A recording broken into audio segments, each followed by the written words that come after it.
Friends, Ashok का इसमें आपका स्वागत है। फ्रेंड्स, आज जो है डे 55 है और डेली टारगेट में आज हम कुछ टॉपिक्स आपको देंगे जिसको आपको पूर्ण करना है। दोस्तों, बस 10 दिन और बचे हुए हैं, तो 65 दिन तक ही हम ये प्लान पूरा खत्म कर लेंगे। इसके बाद हम लोग टेस्ट सीरीज पे आ जाएंगे। अगर आपको टेस्ट सीरीज अभी से लगानी है तो आप हमें कमेंट करें, तो हम उसके लिए भी इंतजाम अलग से कर लें। बनी बनाई सारी चीज़ें रखी हैं, आपको बताना है, गाइड करना है। आप बस टेस्ट सीरीज कहीं से परचेज कर लीजिए। वैसे विजन IAS की परचेज करिए, ज़्यादा बेहतर है। ठीक है, आप खोजोगे, सर्च करोगे तो गूगल में और टेलीग्राम में कई ऐसे चैनल हैं जो आपको कुछ पैसे लेकर के आपकी मदद कर देंगे। ठीक है, तो आप वहाँ जैसे दिल्ली में नहीं हैं, दूर हैं, तो आपको ये हेल्प मिल जाएगी। ठीक, तो चलते हैं सीधे, क्योंकि वो कोचिंग से ही अनुमति लेकर के आपको प्रोवाइड कराते हैं, पैसा ले लेते हैं। जैसे 100 रुपये 50 रुपये लेंगे, आपको टेस्ट सीरीज पूरी दे देंगे। बस ये है कि कोचिंग की लोगे तो 10-12 हज़ार रुपये में पड़ेगी, लेकिन आपको वहीं जाके देना है या ऑनलाइन देना है।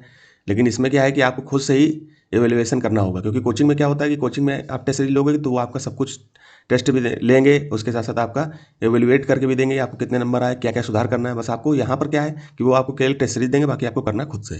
ठीक, तो उनमें कॉपीराइट का इशू भी नहीं होता, उनको मिल जाती है उससे हेल्प, वो कोचिंग से ले लेते हैं। चलते, खैर, आपको मेंसुरेशन तक आपने जो है मैथ में टॉपिक पढ़ लिया था। आज आपको प्रोबेबिलिटी पढ़नी है। ठीक है, बहुत इंपॉर्टेंट चैप्टर प्रोबेबिलिटी, इसको अच्छे से कवर करना है दोस्तों मैथ में। फिर इसके साथ साथ कॉम्प्रिहेंशन भी आज आपको पूर्णतः समाप्त करना है। ठीक, तो मतलब पूर्णतः क्या है, मतलब 10 कॉम्प्रिहेंशन आपको टेस्ट करने हैं। ठीक है, लगाने हैं दोस्तों। इसकी प्रैक्टिस करते रहना कॉम्प्रिहेंशन, क्योंकि मैथ रीजनिंग में अगर थोड़ा सा भी कमजोर स्थिति हो तो कॉम्प्रिहेंशन आपको आगे ले जाएगा। ठीक है, और यूपीएससी की खूबी कॉम्प्रिहेंशन अच्छे खासे आते हैं। आप अगर इसमें प्रैक्टिस कर लोगे तो मान चलिए कि आपको फ्री के नंबर मिलेंगे, बस आपको कमांड जतानी है। ठीक है, तो इतना आपने प्रोबेबिलिटी कर ली, कॉम्प्रिहेंशन कर लिया, रीजनिंग हमने समाप्ति कर लिया था पूरा 2 बार।